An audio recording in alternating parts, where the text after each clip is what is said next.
Welcome to the Genius Factory. Enjoy the video. You will begin by verifying the exact account that shows the disabled message. This matters because recovery links are account-specific.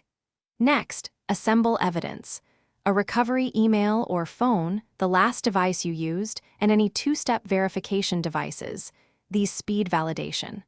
Once done, open the Google Account Help Recovery form and enter the account. Make sure to use the same device and location you normally use so Google recognizes the pattern and reduces friction in review. You need to fill the appeal form carefully, provide accurate account creation details like month and year, frequently used services, and recent email recipients to prove ownership. When prompted, attach a clear photo ID or other requested proof.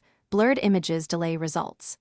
Explain briefly why the lock is incorrect and mention any suspicious sign-in warnings you saw. After submission, note the case ID, check the recovery email regularly, and be ready to respond if Google asks for follow-up documentation. Once you receive Google's response, follow any steps exactly. Sometimes they ask for a specific file type or a different ID. Comply promptly.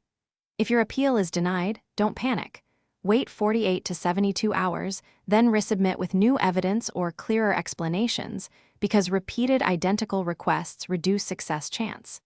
If things still fail, consult the Google Help community for procedural tips. Keep personal details private and avoid sharing recovery codes or passwords while seeking assistance. Thanks for watching. If you found this helpful, don't forget to like and subscribe.